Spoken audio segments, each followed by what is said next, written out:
Hi everyone, I have another video for you, another quick review of a pair of hunting boots that I own.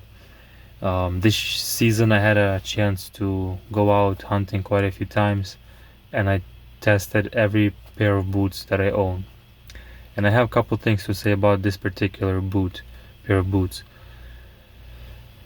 And my idea about boots, at least until this point, is I never kinda looked into it. I never invested into an expensive pair of boots. I never read a review about it.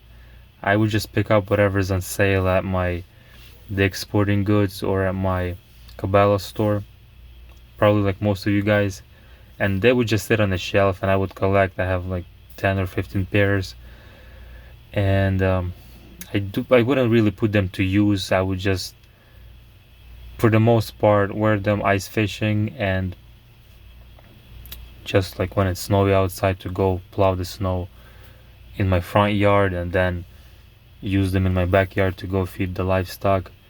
But as I said, this year I had a chance to put all of them to test, and I want to share my opinion to kind of give you guys some ideas, to give you guys my opinion, my insights, to help you decide with what pair of boots you want to go with, and hopefully you will save some money.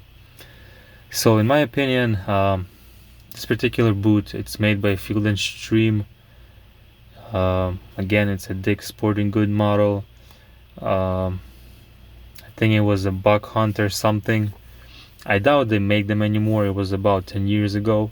But this video is still going to be helpful because the concept of this boot, like this model, they still make it. It's, even though it's rebranded, it's remarketed, but it's the same build, the same model. So I'll tell you right away, I'm not gonna wear those boots hunting anymore, and I want to share why. So I'll start with the outsole,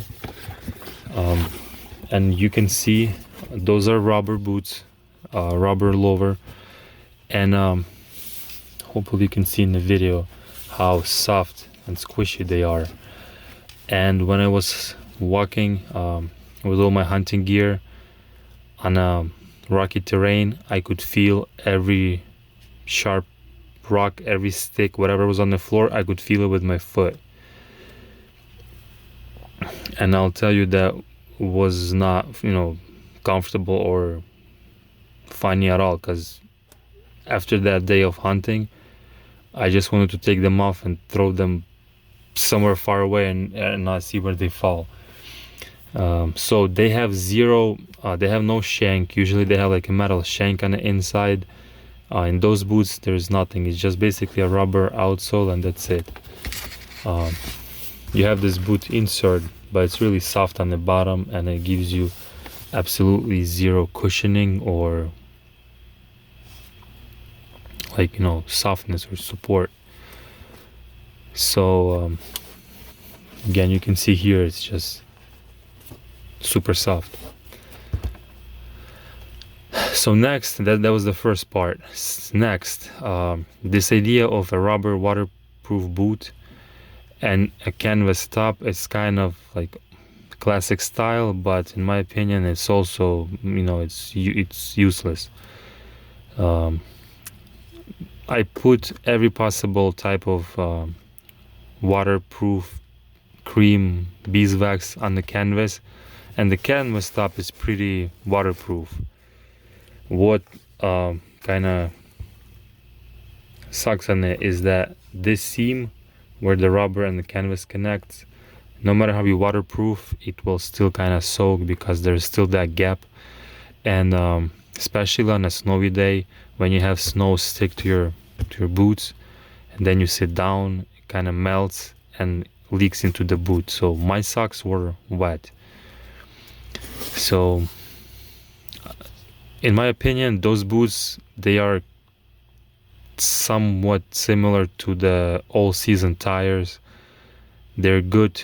They're good to some extent, but if you need waterproof boots, buy completely rubber boots with the same insert. They're completely waterproof.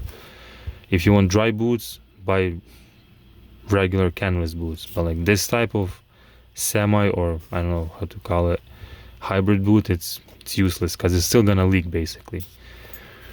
They do offer some type of, to some extent, support to your ankle because it's pretty bulky and thick here, and your ankle feels pretty comfortable in it, but there's too many flaws in this boot than advantages.